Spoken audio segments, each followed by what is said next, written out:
Hello and welcome to episode 34 of my informative playthrough of Pathfinder Kingmaker. And in this episode I'm going to do a couple of things. One, I'm going to show off some more Easter egg type stuff in the tavern here. And two, we're going to talk to Tristian. And then I'm going to pick up another couple of things in our capital that I missed in previous videos. Now I'm going to try and remember which ones these are. But obviously I'm not going to be able to. Basically, some of these guys have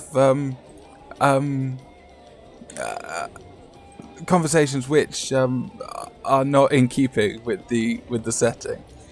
So this is relevant here, and we're just going to go visit that well after this. But this one here, you can read it down here once it expires. Is I believe a reference to a game that came out around the time Kingmaker came out, called To the Moon. I might be wrong there. That's a rather obscure one because it's not a particularly well-known game, but something about tricking oneself into believing you've gone to the moon. Not that one. Yes. Yes, most of them just have generic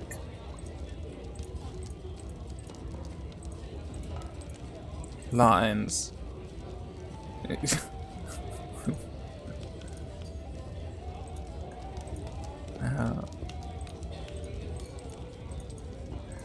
Maybe this one there.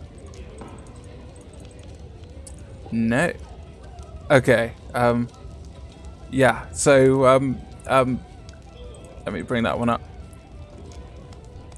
I'm not entirely sure what this one relates to, but I'm pretty sure that one is not relating to something in game. That's a reference to something outside of the game. Now, where's the, where is the, let's see, one of you lot? They're just drunk and dancing. How cute. So it's gonna be... Yeah, so this one, reference to Stephen King's Dark Tower. There, yeah. There's a ghost of my dead brother in that chair. Possibly a reference to something. But there's one other. Maybe I'm gonna go click through them again because I know for certain. Ooh. Yes. So again, scooped out one poor sod's eyes with a spoon. Very nice.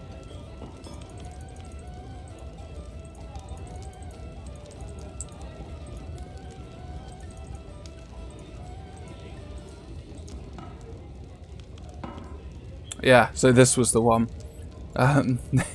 Let's bring that one up. Yeah, so robbers took everything from me, even my vestigial arm.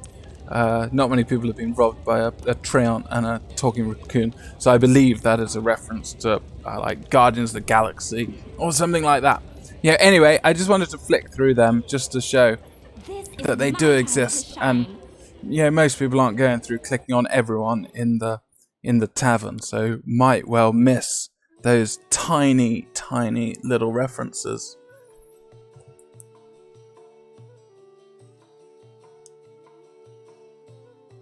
And we'll just wait for this long loading time. Again, as I said, in the previous video, I try and avoid these long loading times, but it's a bit unavoidable when you're traveling from the tavern to the capital proper.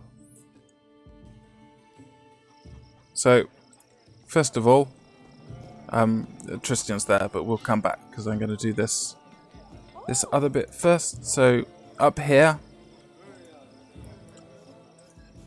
out of the way, we've got a quarterstaff +1. There we go. That's another 600 gold. Very nice, for free. And if we just come down here,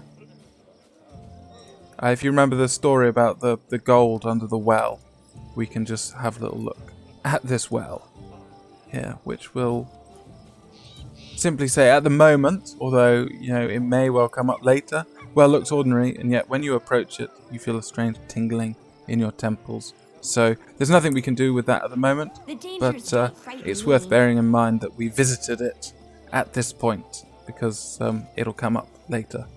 So let's just have a chat to Tristian, and Tristian has got a lot to say. But one last thing before I talk about that, I date from newest to oldest. I went and cracked open all the chests in the capital because it is possible just to get enough trickery to open them up to get plus 10 trickery, which means your max roll is 30 and the max DC is also 30. So if you're happy to save and reload, you can crack them open if you can get your trickery up to 10. And there's nothing very interesting in them except there is a light mace +1 in this house here, and upstairs in the tavern there's the Hand of Magus Dan. This requires a DC 30 check to open, and so the text is whenever the wearer uses a scroll, either to describe it in a spellbook or to cast a spell, the hand has a 25% chance to produce a perfect copy of the expended scroll. So all you need to do is stick that in your belt, click it on, and when it's on, you've got this 25% chance that your scroll will reappear, and it's easiest to see here. If well, maybe I'll do a little demo and then reload because I don't really want to burn through a load of scrolls when I don't have to. But it's just this is when it refuses to work. But I'm just going to save up.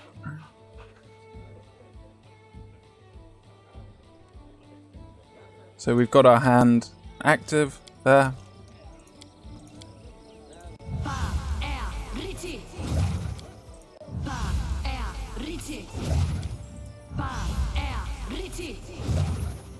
Well, what else we got? Let's try again.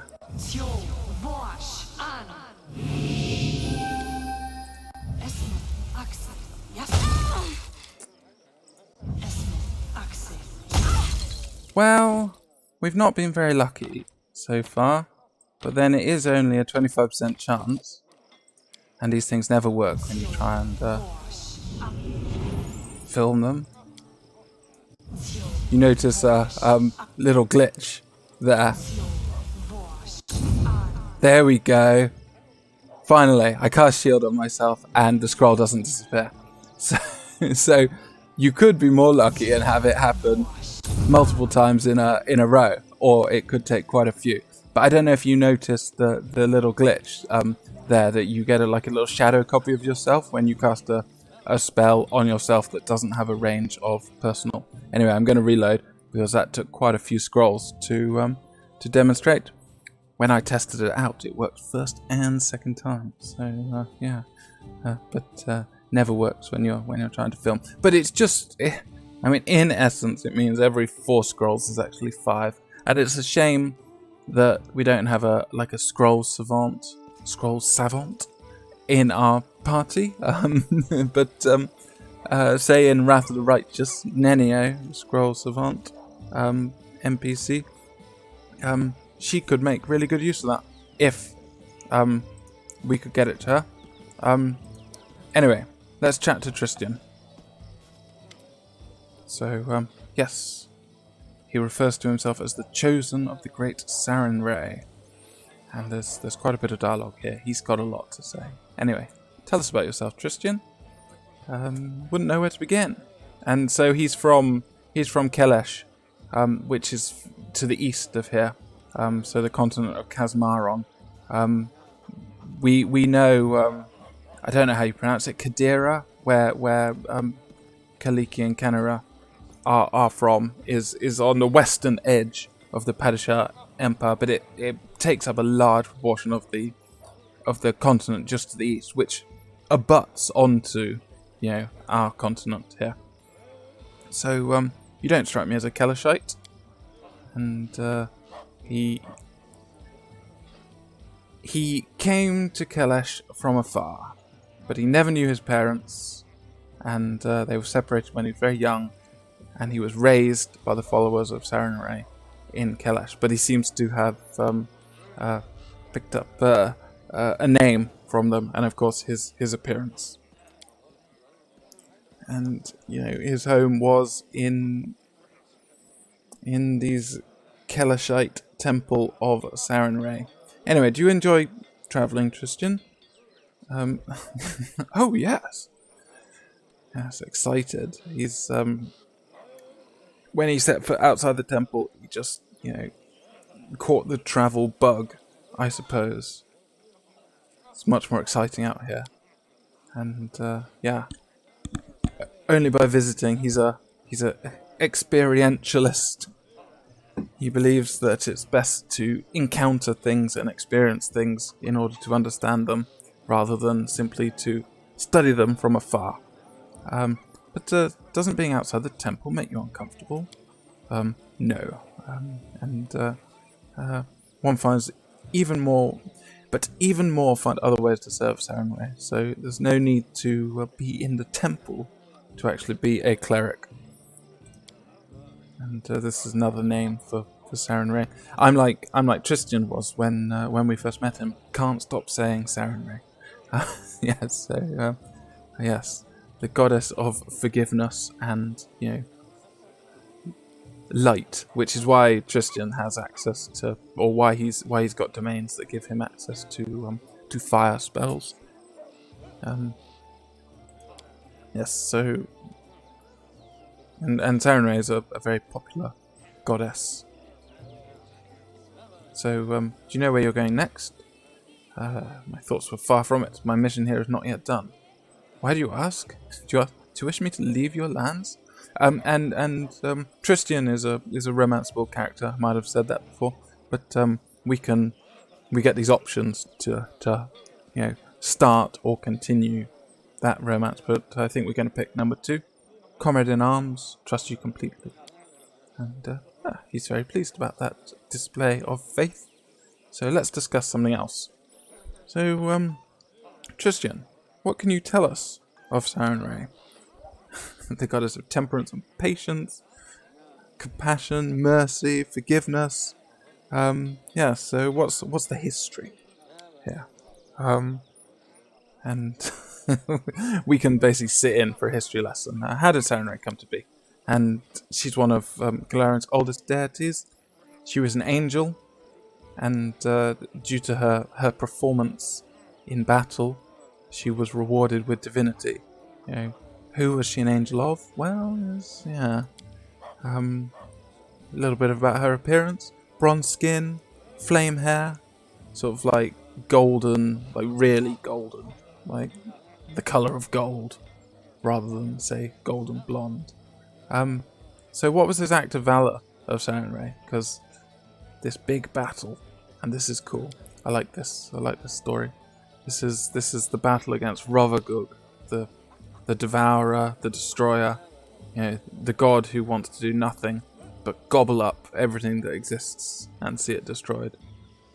This is referred to as the name, the rough beast. Once the rough beast was captured, the goddess split the earth and the gods threw down the behemoth into the depths. Once it was done, the goddess sealed the pit and commanded her faithful to stay away from the scar that was left in the land. And we're just going to read about how that backfired. Mortal beings are imperfect. Not even the most faithful among us can always follow their deity's command.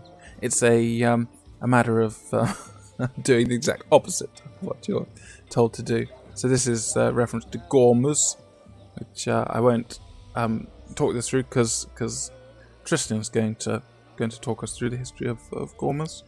So when Rovagug was cast into the pit and sealed up, Sarenrae forbid anyone from coming near it. But mortals, being foolish, interpreted that as, do come here and build a big sacred city on this place that, for no particular reason apart from you're forbidden to go there, you think is super holy. So they went into the area where Rovagug was sealed underneath and founded Gourmas, and then many travelled there to worship Sarenrae, and she sent omens and visions urging them to leave, which was kind of ignored, or as Tristian's saying here, they were already under the influence of Rovagug deep below the ground, and this is quite important here. We'll bear this in mind. The goddess sent her herald to the city, and the fanatics killed him. And yes, and that made her very angry, because even though she is, goddess of forgiveness and stuff, she's also that doesn't mean she doesn't enact violence when she considers it necessary. And she destroyed the whole city by hitting it with her scimitar. That's why Tristian plays with a scimitar. If you're using Tristian, take his scimitar away as soon as possible. He'll cut himself on it. He's not good with that. Give him a crossbow or something else so he stays away. Anyway, she smote Gourmas, and it's now referred to as the Pit of Gourmas, which is just a big hole. And it's said that you can look down, maybe, and see Rovagug himself deep below. So tell us about the pit. It's a great crevasse in eastern Kazmaron. This is the continent to the east, where Kelesh is. It seems bottomless until someone dares to gaze into its depths. All who have dared tell of a strange, distant glow. A glow that followed them in their dreams ever since. Yeah, so Rovagug. And this is the other key thing, is that from this pit, after Sarenrae smote Gourmas, these creatures who are, like, if you're relating it to something else, it's sort of like kaiju, basically monsters who emerge out of this pit to wreak destruction on Galarian, and there's reference to these huge beasts, like Godzilla type stuff, climbing out.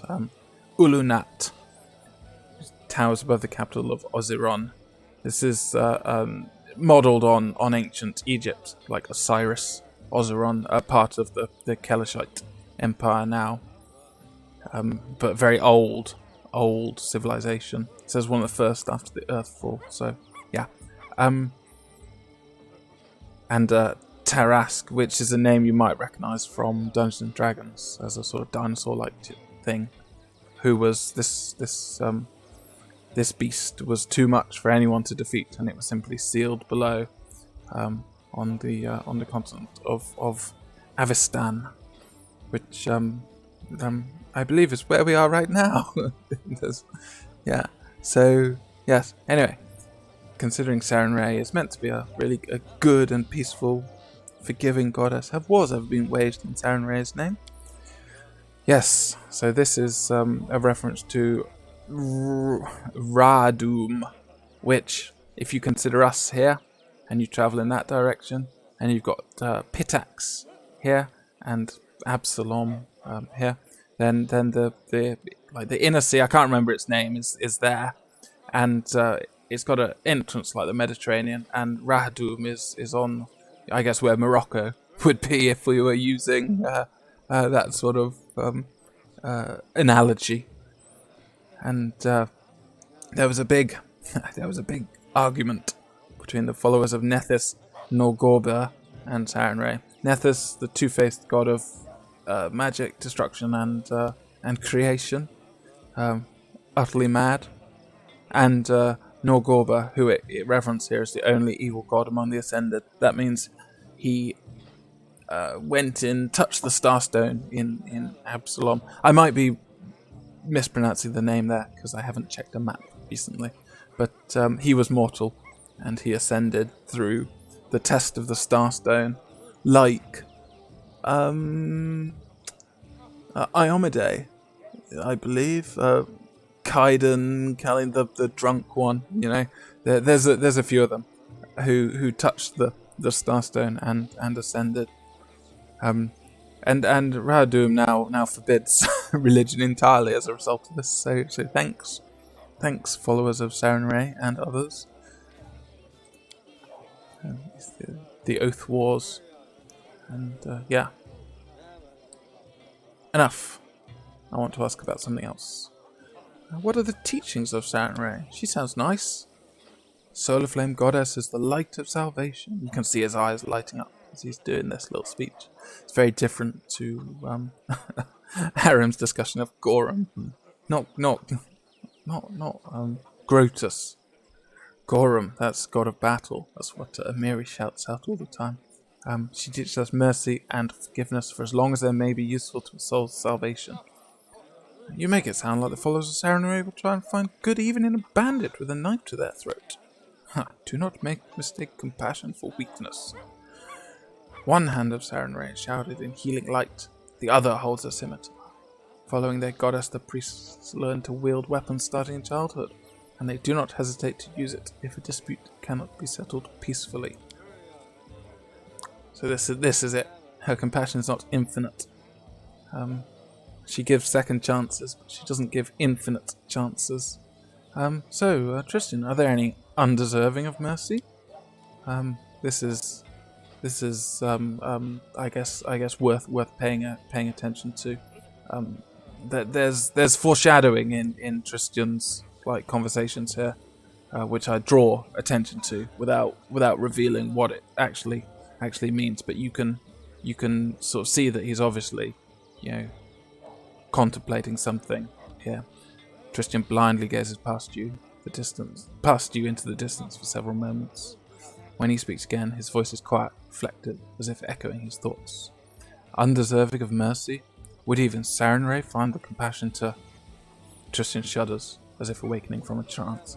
Forgive me, your words, they're not easy ones to reconcile, and even priests such as I, we debate them to this day. At what is the point at which the soul is irredeemable, or is it a failing of the priests themselves? So, obviously the question affected him. That's I guess that's what I'll say. And, yeah, difficult questions. We know how to ask them. No easy answers. Yeah. As for me, I believe that every soul carries the potential for goodness within, no matter the crime. The guilty may find forgiveness if they repent and cast off the evil that led to the deed. I believe this with all my heart, Alice. Yeah, so, yes. We can be super nice to him. Or we can pick an alignment choice. So it's interesting. Lawful good option here because there's a difference between lawful good and neutral good. The neutral good, which basically aligns with Tristian, demands a lot of spiritual strength, but the idea is sound. The chaotic good. This is the difference here is that there's an implication that individuals can be even the unrepentant can be made to repent, if that makes sense. So yes, a more chaotic approach to goodness, and I'm going to pick this one just because it's interesting to see what Tristian says. And of course, neutral evil sounds stupid, and neutral abstract, and nothing to do with real life. Anyway, let's pick this chaotic one that even the unrepentant can be helped to see. And yes, this is because he considers that a little bit odd, because he can't make the decision as to whether, can someone be compelled back to goodness. Anyway, what are your duties as a follower of Sarenrae? It's just really nice, I guess. That's it.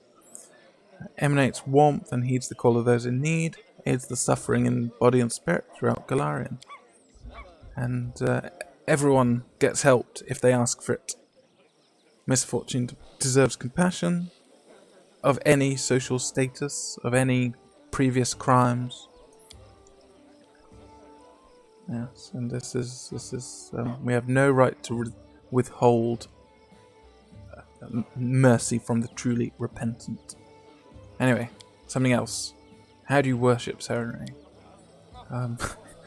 In a temple. That's smart, isn't it? But you could go to the Everlight Oasis, which is a big oasis over in Casmeron. So tell us about the Everlight Oasis. It's a healing oasis. It's cool. You can maybe dip in it to receive Serenray's blessings. According to legend, the waters of the Everlight Oasis are imbued with healing properties, and anyone who bathes in them shall be cured of any ailment. Well, just imagine. It's interesting, isn't it?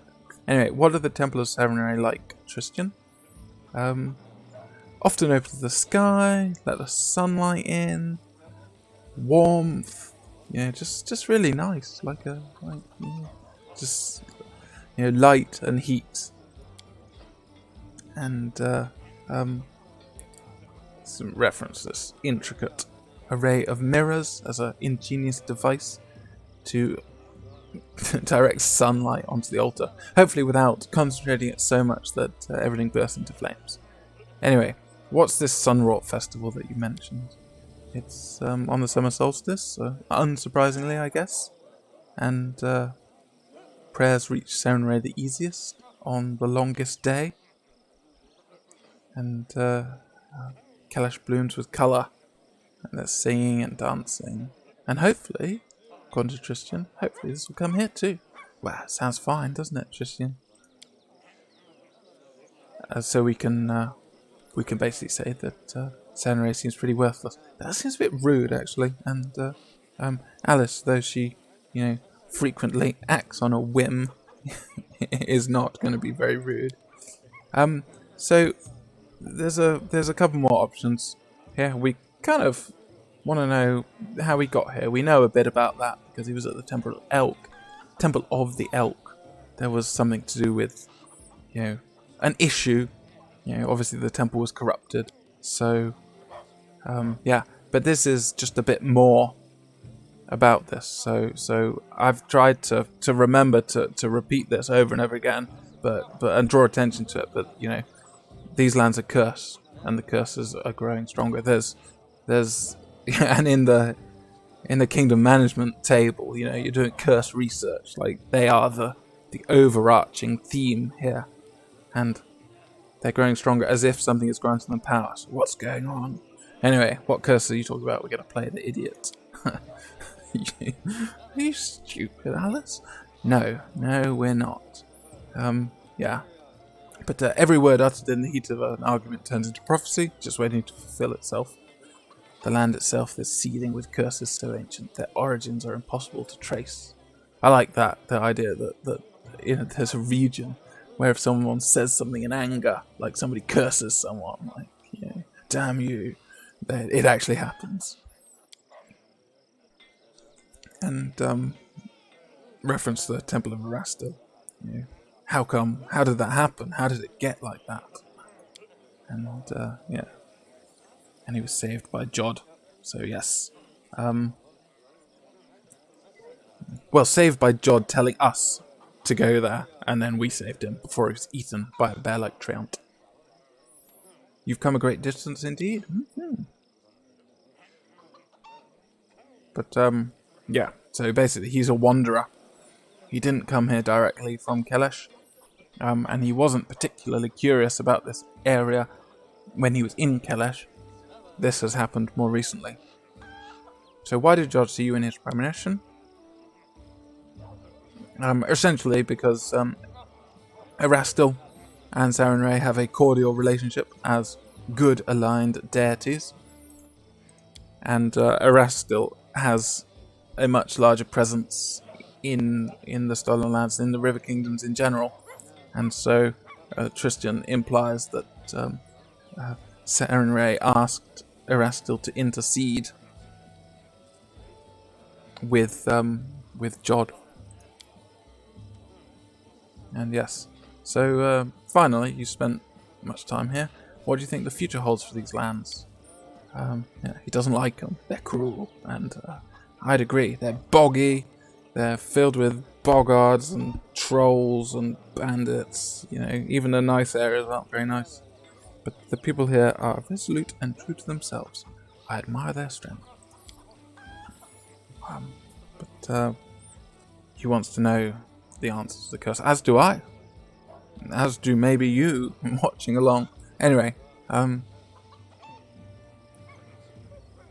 but I swear I will not leave until we have the answer and the means to cleanse them.